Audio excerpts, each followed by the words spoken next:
प्रियंका की रणनीति से बैकफुट पर ज्योतिरादित्य सिंधिया। आखिर रानी लक्ष्मीबाई कब तक करेंगी सिंधिया परिवार का पीछा। 1857 की वो कहानी जो सिंधिया परिवार को कर रही है परेशान। मध्य प्रदेश विधानसभा का चुनाव बेहद करीब है। 2-3 महीने में ही चुनाव का ऐलान हो जाएगा। मुकाबला बीजेपी और कांग्रेस के बीच है और इस बार भी ये 2018 की तरह बेहद करीबी माना जा रहा है। आमतौर पर मध्य प्रदेश की राजनीति में कहा जाता है कि मालवा जहां है सरकार भी वहां है, लेकिन इस बार कहानी बदली बदली दिखाई दे रही है। मध्य प्रदेश के मालवा रीजन की जगह ग्वालियर चंबल रीजन पर बीजेपी और कांग्रेस सबसे ज्यादा फोकस है। दरअसल ग्वालियर चंबल रीजन में 34 सीटें हैं, जिसमें ग्वालियर डिवीजन में 21 और चंबल डिवीजन में 13 सीट हैं। 2018 के विधानसभा चुनाव में ग्वालियर डिवीजन की 21 सीटों में कांग्रेस को 16 और बीजेपी को 5 सीट मिली थी, जबकि चंबल डिवीजन में कांग्रेस को 13 में से 10 सीटों पर जीत मिली थी। बीजेपी 2 और बीएसपी को 1 सीट पर जीत मिली। यानी इस रीजन की 38 सीटों में से कांग्रेस को 26 और बीजेपी को सिर्फ 2 सीटों पर जीत मिली थी। कांग्रेस की मध्य प्रदेश में जो 15 महीने की सरकार बनी थी वो इसी रीजन में मिली सफलता के चलते बनी थी और 2020 में जब कमलनाथ के नेतृत्व वाली सरकार गिरी तो भी इसी रीजन के विधायकों की बगावत के चलते गिरी।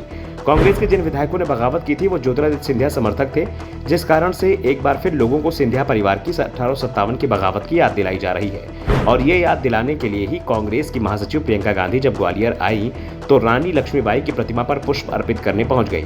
रानी लक्ष्मीबाई की चर्चा होते ही ग्वालियर का सिंधिया परिवार एक बार फिर असहज दिखाई देने लगा है।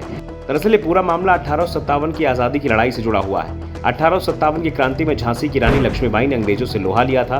18 जून 1958 को मात्र 29 साल की उम्र में अंग्रेजों के साथ लड़ते हुए उन्होंने अपना जान दे दी थी। कहा जाता है कि 1857 की लड़ाई में रानी लक्ष्मीबाई का ग्वालियर के सिंधिया ने साथ दिया होता तो रानी के साथ गद्दारी न की होती तो शायद अंग्रेजों की जीत नहीं होती। सिंधियाओं की इस कथित गद्दारी को मशहूर कवियत्री सुभद्रा कुमारी चौहान की कविता ने अमर कर दिया। चौहान ने लिखा, अंग्रेजों के मित्र सिंधिया ने छोड़ी राजधानी थी, खूब लड़ी मर्दानी वो तो झांसी वाली रानी थी। सुभद्रा कुमारी चौहान की ये 2 लाइनें तभी से सिंधिया परिवार की परेशानी का कारण बनी हुई हैं। 166 साल पहले की यह घटना सिंधिया परिवार का अब तक पीछा नहीं छोड़ रही है। ग्वालियर के मौजूदा महाराज ज्योतिरादित्य सिंधिया जब कांग्रेस में थे तब बीजेपी के लोग उन पर गद्दारी का तंज कसते थे।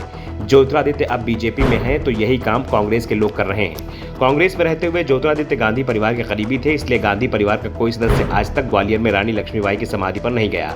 लेकिन जैसे ही सिंधिया ने कांग्रेस छोड़ी वैसे ही रानी लक्ष्मीबाई गांधी परिवार की पसंद में शामिल हो गई और जब सिंधिया की बगावत के बाद पहली बार गांधी परिवार का कोई सदस्य ग्वालियर आया तो वो सीधा रानी लक्ष्मीबाई के सामने सिर झुकाने के लिए पहुंच गया। ऐसा नहीं है कि सिंधिया परिवार ने अपने ऊपर लगे इस दाग को धोने की कोशिश नहीं की। ज्योतिरादित्य के बीजेपी में आने के बाद इन कोशिशों में और तेजी आई। जनवरी 2022 में ज्योतिरादित्य रानी लक्ष्मीबाई की समाधि पर गए थे। उन्होंने रानी को श्रद्धांजलि दी थी। ये पहला मौका था जब सिंधिया परिवार का कोई सदस्य उनकी समाधि पर पहुंचा था।